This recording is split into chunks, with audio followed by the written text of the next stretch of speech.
Welcome to another 6x9 Storyteller episode. Please subscribe and give me a like and share my video if you're enjoying them. Now, let's begin with today's stories.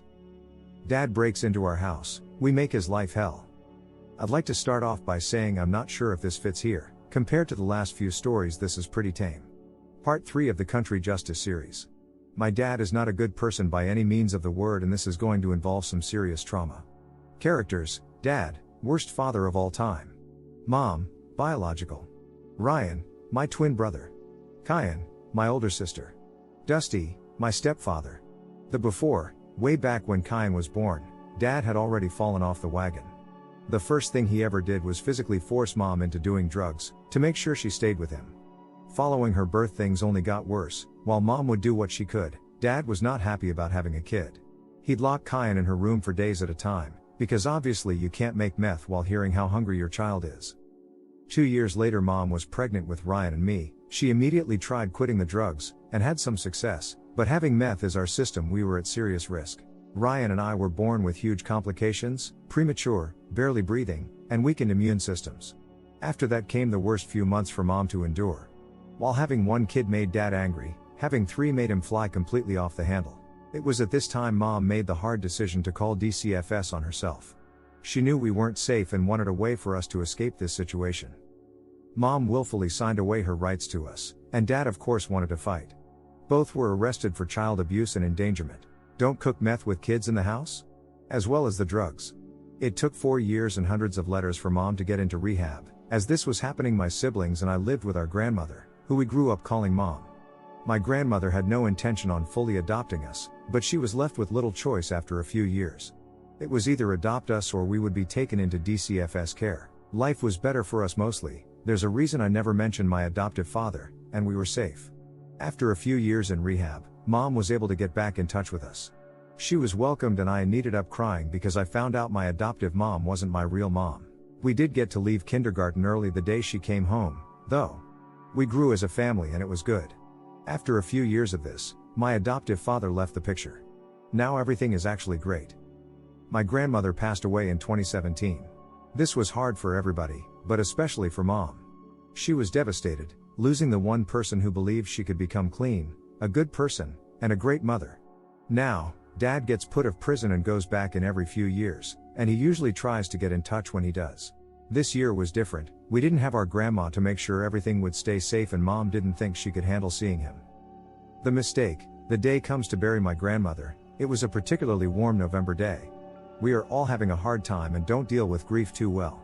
I stayed with Mom the entire time while Ryan went to our other grandparents to help out. Kyan stayed in her room the whole time. We occasionally checked in on her. Night falls and we are looking through old pictures of Grandma. We were finally able to stop crying.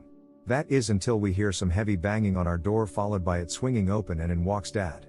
He goes straight to Kyan's room and Mom is simply frozen. This is the first time I've ever seen her this way. He eventually leaves on his own after some screaming and making Kyan cry. He ended up taking her money and then hitting her. Dusty has called the police already. We have a police scanner. Dusty has been outside the whole time, and as soon as Dad left he went to confront him. Mom had to snap herself out of that frozen state and called Dusty inside. She didn't know if Dad was armed or anything and didn't want to take any chances. The street and pulls stuff out of his pocket as the cops pull up. He was dumping his bath salts right in front of the cops. He ends up arrested and we get a restraining order. This is not the last we see of him, though. Over the next few years we hatch a plan to make sure he regrets ever threatening our family again. The plan we managed to come up with was initially supposed to be petty and mildly inconvenient, but it ended up being so much more. We were just going to call the police every week or so on him. If he had something he wasn't supposed to have, back to jail. This didn't work out as planned and the turnout was much more severe. Dad gets out of prison and lives with his mom. Now the problem with this is that we regularly go visit our grandparents, which means he'd either have to leave or we couldn't go. I'm going to call my other grandma Nana to keep things a bit more coherent. Nana would always make him leave if we came over, no matter what temperature, time, or weather conditions. This would also apply to whenever we stay the night. We visited Nana so much after knowing what she'd do to see us. This was just our way of saying screw you to our dad. The thing about this meant he was essentially homeless, didn't have a car, and could barely find a job. When a job did hire him, he'd post in or Nana would tell us. We'd give them a call and have them do a drug test. He always failed the drug tests. So now he's essentially homeless, having the police called on him, and on drugs. He gets tired of this pretty quickly and goes back to Nana's when we are there. A clear violation of the restraining order, so he gets fined. This isn't a meager amount of money either, this ruined his savings. So now he's also broke and got kicked out of Nana's. Now he starts to realize he's pretty screwed. We call the police for a suspicious man sleeping on the sidewalk and he had drugs on him. Back to jail. At least he has a bed? After a few times of this he is finally broken, devoid of all hope. He manages to get Nana to let him stay there again, so now we get more updates. This has been going on for months now, and we weren't going to stop. Job, gone. Home, gone. Money, gone. Drugs, gone. Hope, gone. He actually started to be clean for a bit. Hard to get drugs if you can't buy them, and when you do they immediately get confiscated. That is until he finds a new woman. He gets back on the drugs thanks to her money. So what do? Get her arrested while he's gone. We are being extra careful not to get him arrested anymore, since he'd end up in federal prison this time. After so many times getting caught with drugs, our state sends them to federal. Now we've taken away his girlfriend, too. The effect, all of this has worn him down. He's gone.